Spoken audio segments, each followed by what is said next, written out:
السلام عند ربهم وهو وليهم بما كانوا يعملون.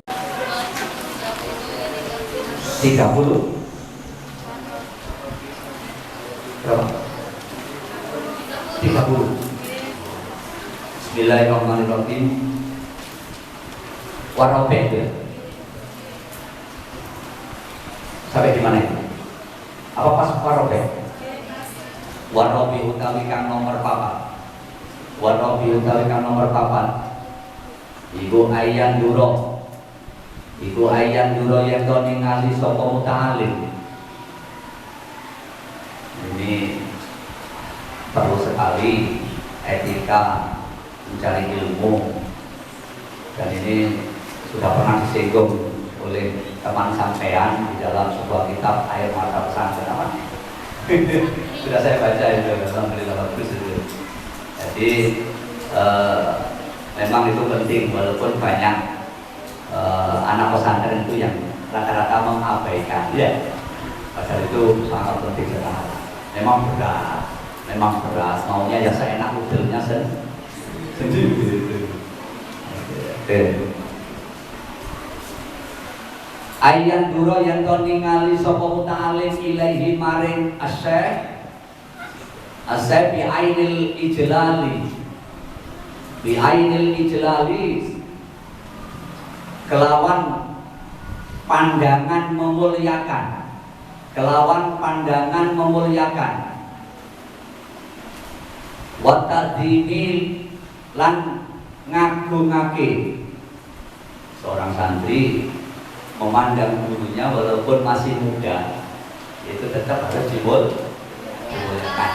Itu jangan tarik anak kemarin sore aja dimuliakan, itu jangan. Walaupun tua sampean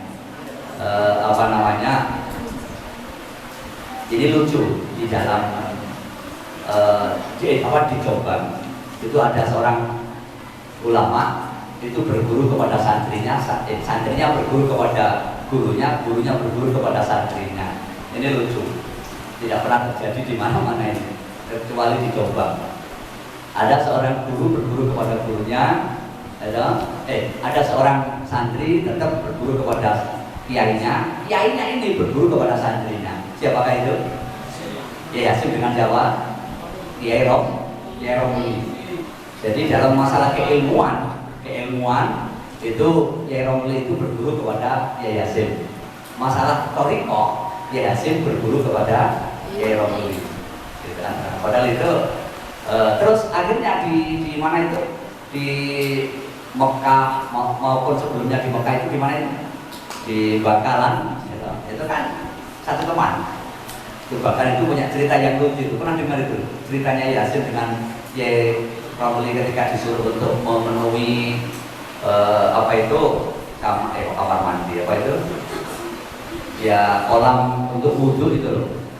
Itu kan pernah dengar itu ya? Pernah ya? Itu menguji ketaatan seorang santri. Kiai Khalil ingin menguji. Jadi ilmu itu kadang-kadang di akhir pendidikan itu banyak ujian. Ada yang kemarin saya sampaikan, kamu tidak boleh pulang dari pondok kecuali harus sholat arba'in. Gitu ya. Apa itu sholat arba'in? Selama 8 hari itu 40 waktu sholat harus diselesaikan, tidak boleh tertinggal satu pun atau ada digang, itu tidak boleh. Ada yang selama 40 hari harus berjamaah. Ada yang selama 40 hari harus menjumpai imam ketika jadi makmum, menjumpai imam takbiratul ihramnya. Nah, ini sulit. Kalau enggak, ya diulang lagi. Akhirnya dites. Hasyim, Romli sini, kamu tak suruh untuk memenuhi jeding bahasa Indonesia apa? Bak mandi ya. Tapi di sana itu kan dibuat untuk wudhu dan mandi. Jangan berhenti kecuali sudah penuh. Akhirnya Kiai Hasyim itu menimba, Kiai Romli itu naik di kayu kayu yang panjang itu kan namanya apa itu? Kalau bahasa Jawa itu sengkot. Kalau bahasa Indonesia apa itu namanya? Kayak jomplangan gitu. Jadi di Mbah Khalil itu santri menimba air dari sumur dibawa ke bak mandi itu kan pakai apa itu kayak drip, itu terus ditarik bambu, terus ada bambu yang besar, terus di di pangkalnya lokote itu biasanya ada batu yang besar diikat untuk supaya apa? Mengimbang gitu, apa kayak jomplangan gitu. Paham kira-kira bisa membayangkan? Nah, itu. Nah kebetulan di sana itu tidak ada batunya. Akhirnya ketika Yai Hasyim itu menimba, mengambil air lewat itu tadi dengan drum yang besar itu besar sekian. Saya pernah menjumpai sekali ketika mondok di Pacokowan. Itu kalau tidak 2 orang itu tidak kuat itu, berat itu. Akhirnya Yai Hasyim itu yang menimba, Kiai Romli itu yang naik kayu yang besar itu menjadi pemberatnya. Jadi ketika Yai Romli itu menjadi pemberatnya, enak ketika di atas ditarik. Merangkul ini kalau tidak itu jatuh. Terus akhirnya kan ketika air itu sudah kaleng itu sudah terisi air, itu kan ditarik kan enak karena ada pemberatnya. Terus bergantian. Setelah Yai Hasyim itu pegal, ganti Yai Romli itu yang menimba, Yai Hasyim itu yang naik di kayu yang besar itu. Terus sampai jam 11 siang. Bayangkan dari mulai pagi sampai jam 11 siang. Itu pun tidak pernah dilihatnya apa sudah penuh apa enggak. Itu. Ternyata apa? Oleh Yai Romli itu pembuangan air itu tutupnya itu dibuka.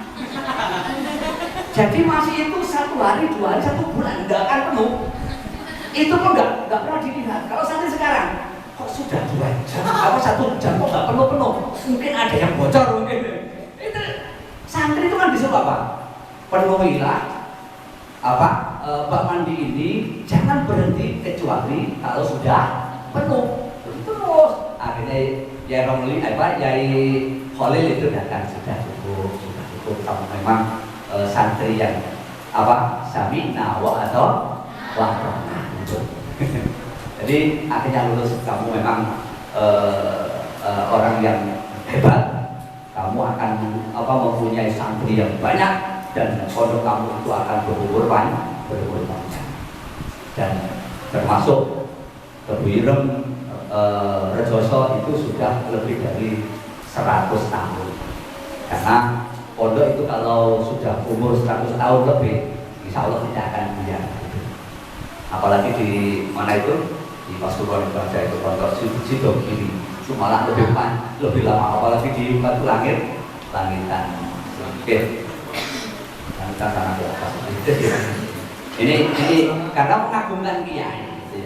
Wayak takidah lan ngeyakinake dan meyakinkan fihi ing dalem syekh darajatul kamali ing derajat kang sempurna.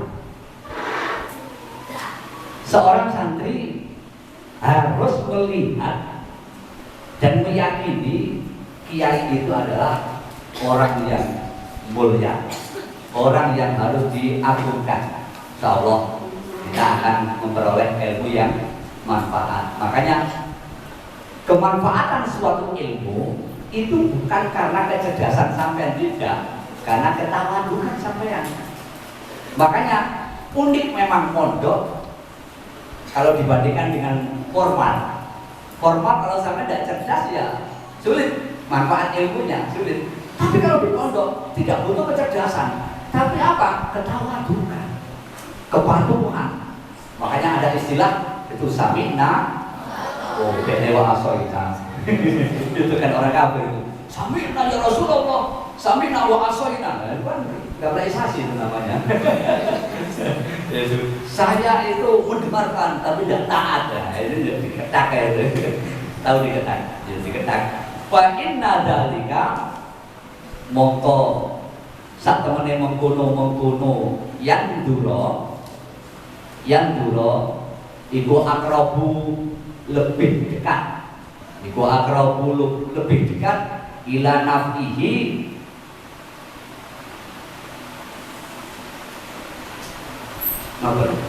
nafihi deh. Oh, maring oleh manfaate, maring oleh manfaate muta'alim, oleh manfaate muta'alim bihi kelawan syekh. Maksudnya apa? Memuliakan kiai, mengagungkan kiai, dan meyakini derajat yang sempurna kepada kiainya itu lebih dekat untuk memperoleh ilmu yang manfaat.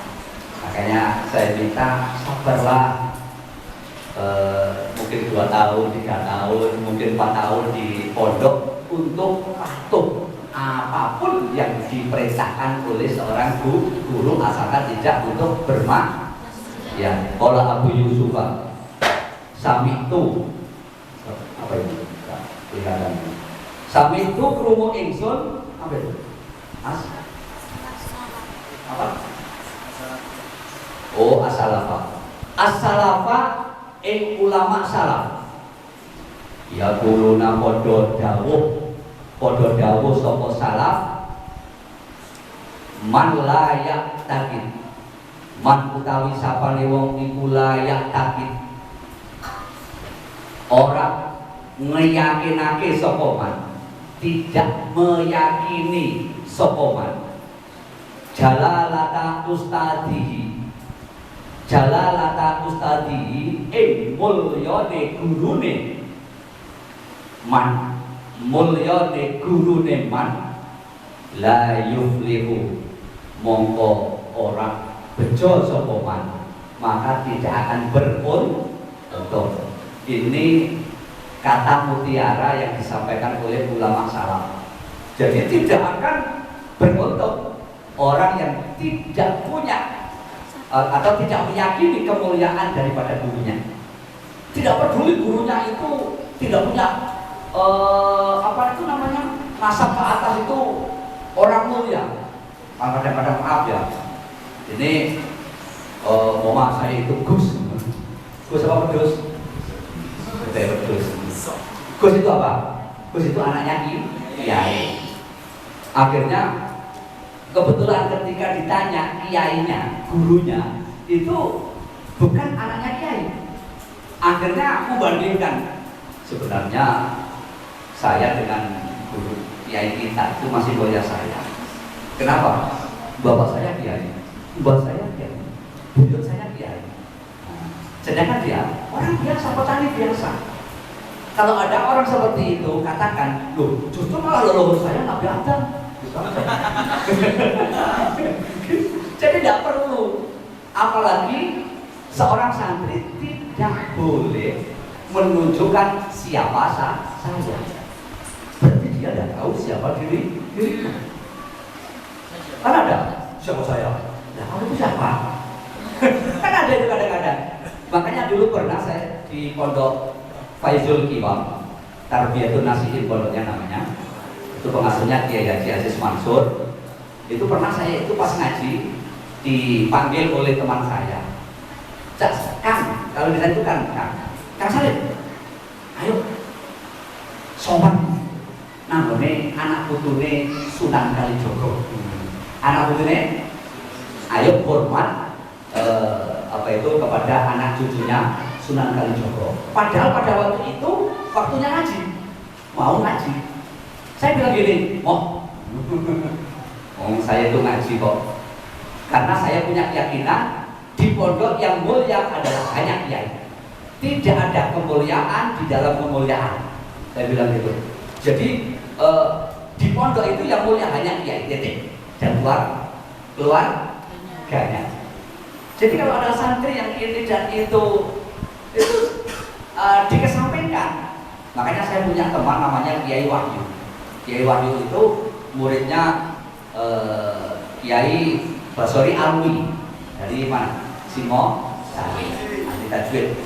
Nah, di sana itu banyak para habaib itu yang mondok di sana. Bahkan kadang-kadang mondoknya hanya 1 bulan, 2 bulan. Untuk apa? Untuk tabarukan, mencari sana, gitu.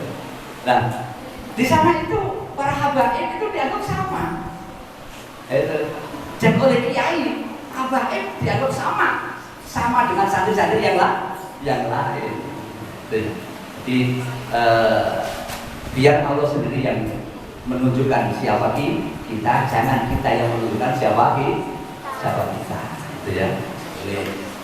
Justru malah kalau kita seperti itu berarti kita tidak sesuai dengan siapa yang tahu dirinya, maka dia akan tahu Tuhannya, gitu ya. Wala yukhatibu mongko ora kena ngomongi atau tidak boleh berbicara sapa muta'alim saikhohu ing gurune muta'alim. Apa itu? Bitaki. Coba nggak jelas ya. Tak alif ke. Ya. Bitakil kitobi kelawan ta'e kitab. Apa ta'e kitab itu? Ya bahasa Jawanya kamu itu tidak boleh. Jadi kalau kita itu memanggil kiai itu tidak boleh kamu. Jawab, contohnya di mana? Kamu dipanggil bunyai itu tidak boleh. Panjenengan atau asyik atau Pak Yai, itu kepala. Jadi memanggil julukan, jangan memanggil kamu. Makanya mohon maaf, orang Jawa itu saya wajibkan yang belajar atau membiasakan diri dengan bahasa Indonesia, khusus untuk kata-kata kamu itu harus dirubah. Ada panjenengan, sampean, gitu. Sekarang kan maaf, orang Jawa itu kan banyak anak-anaknya itu dilatih untuk berbicara dengan bahasa Indonesia. Ada apa-apa bagus. Tetapi biasanya orang Jawa itu kalau jadi mulai kecil itu dibiasakan bahasa Indonesia, maka biasanya toto kromonya itu tidak. Karena di dalam bahasa Jawa itu banyak mengandung nilai-nilai yang luar biasa, nilai luhur. Karena yang mengarang bahasa Jawa itu tidak sembarang itu. Wakafi lan kafe kitab, kafnya kitab. Ya, kaf itu kan artinya kamu. Jadi intinya jangan menggunakan kata-kata kamu untuk seorang guru. Wala yunadi lan ora kena memanggil, ora kena memanggil atau tidak boleh memanggil sapa muta'alim bihi kelawan syekh, bi ismihi kelawan namanya syekh. Umpama saya mengambil contoh saya sendiri aja, sampai memanggil saya Lim Salim, nah itu tidak boleh, pelanggaran itu. Lim Salim, ini apakah sandal sampai Pak Salim? Salim itu. Jadi itu tidak sopan. Ya itu Pak Guru atau Pak Yai atau Ustaz gitu aja. Jadi jangan memanggil namanya. Mana itu?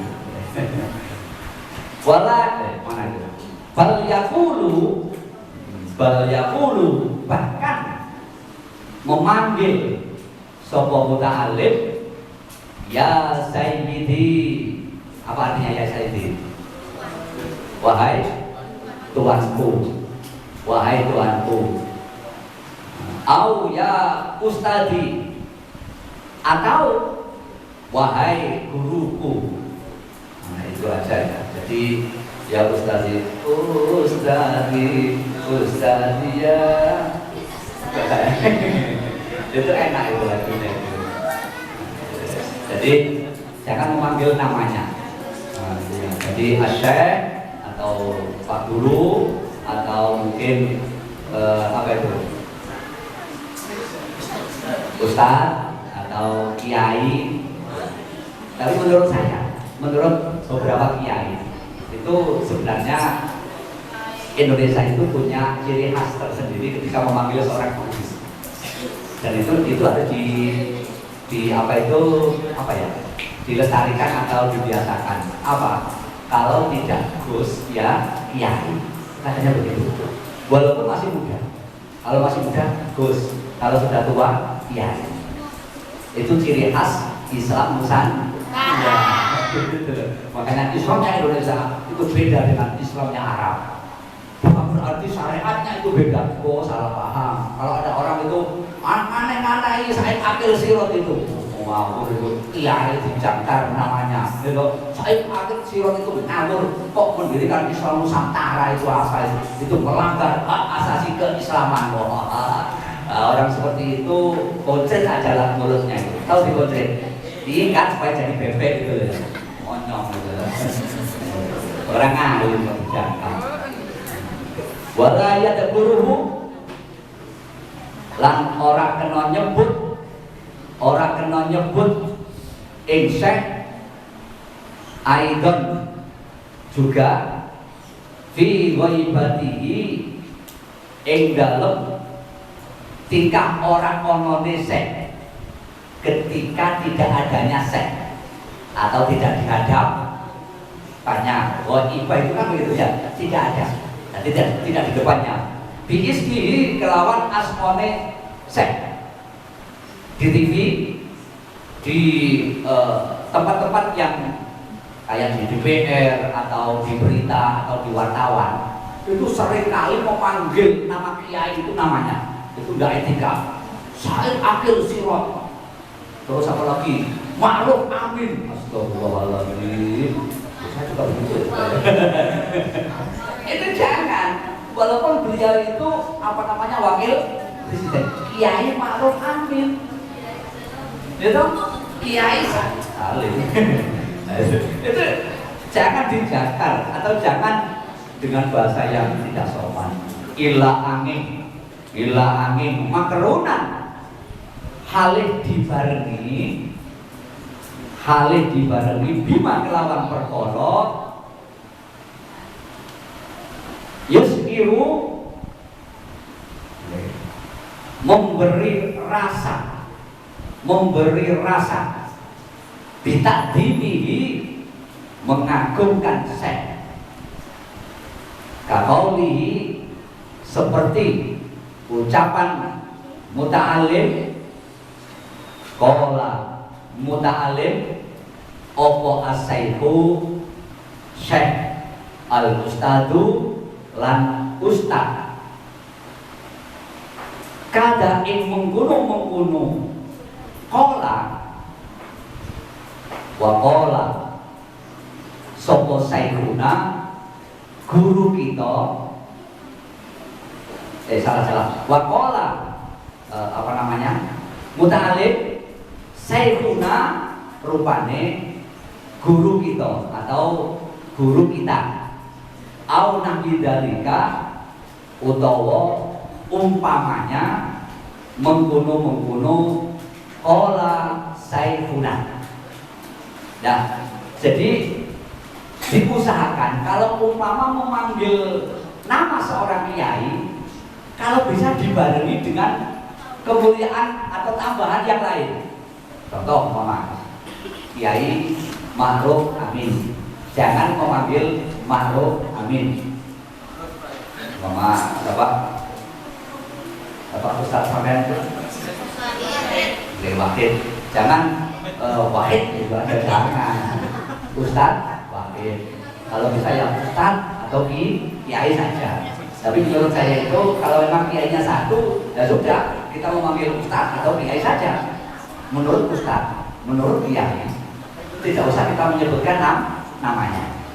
Karena itu kurang sopan. Tapi kalau terpaksa memanggil namanya, tambahi kata depannya.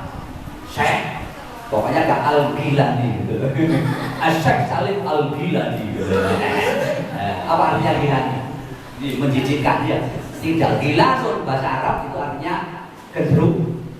gendruwo. Jadi kan orang mari orang budaya, itu kan menakutkan. Oke, itulah tata krama untuk harus kita selalu bawa.